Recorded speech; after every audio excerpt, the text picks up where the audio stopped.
Aláròyé máa wí o. Ọbaṣá àtàwọn aṣòfin Èkó gbéná wojú ara wọn nílé ìgbìmọ̀ aṣòfin Èkó. Fún nǹkan bíi wákàtí mẹ́ta tàbí jù bẹ́ẹ̀ lọ làwọn aṣòfin Èkó Lagos State House of Assembly kò fi ráàyè jíròrò tàbí péjọ sínú ilé ìgbìmọ̀ aṣòfin wọn nílùú Èkó lọ́jọ́ Ajé Monday ọjọ́ 17 oṣù kejì ọdún yìí.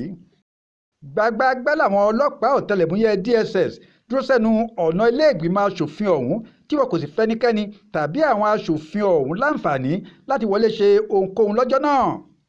Bẹ́ẹ̀ kò sóhun méjì tó fà á ju pé àwọn ọlọ́pàá ọ̀tẹlẹ̀múyẹ́ DSS ọ̀hún táwọn òwúyẹ́ kan ló wá tàwọn lólobó pé olórí ilé ìgbìmọ̀ aṣòfin Èkó tẹ́lẹ̀ Honorable Mudashiru Obasa táwọn ẹlẹgbẹ́ ẹ̀ ti yọ láìpẹ́ yìí fẹ́ wá dá wàhálà sílẹ̀ nílé ìgbìmọ̀ aṣòfin náà làwọn ọlọ́pàá náà ṣe tètè wá pèsè ààbò fáwọn aṣòfin ọ̀hún.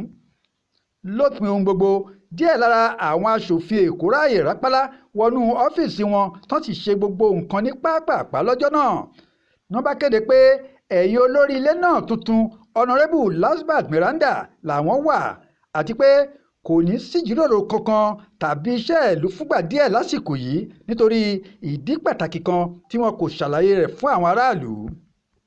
Ìgbìmọ̀ àgbà kan tó ń rí sọ̀rọ̀ òṣèlú lẹ́kọ̀ọ́ èyí tí ààrẹ Tinubu dá sílẹ̀ Governor Advisory Council JAC láwọn náà máa tó fọ̀rọ̀ ọ̀hún tó ààrẹ Tinubu létí láti lè mọ ìgbésẹ̀ táwọn máa gbé lórí rẹ̀.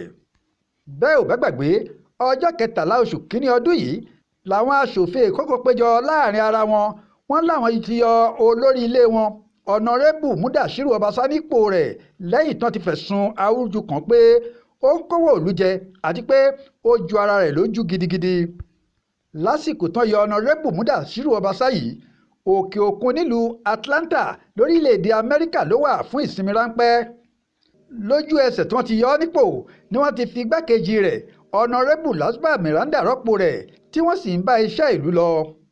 Ṣùgbọ́n nǹkan kò fararọ mọ́ láàrin wọn lẹ́yìn tí Honorable Mudashiru Obasa padà sí orílẹ̀‐èdè Nàìjíríà nítorí pé ṣe ló sọ pé òun kò gba bọ́n ṣe yọ òun nípò olórí ilé ọ̀hún.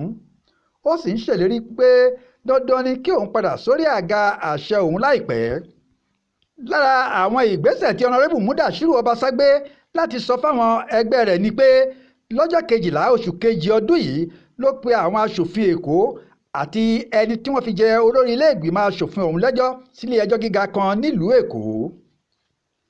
Adéwálé Adéoyè ló ṣàkójọpọ̀ ìròyìn fún Aláròyé online television. Akin Akínníyì ló kà á sí etígbọ̀ọ́ yín.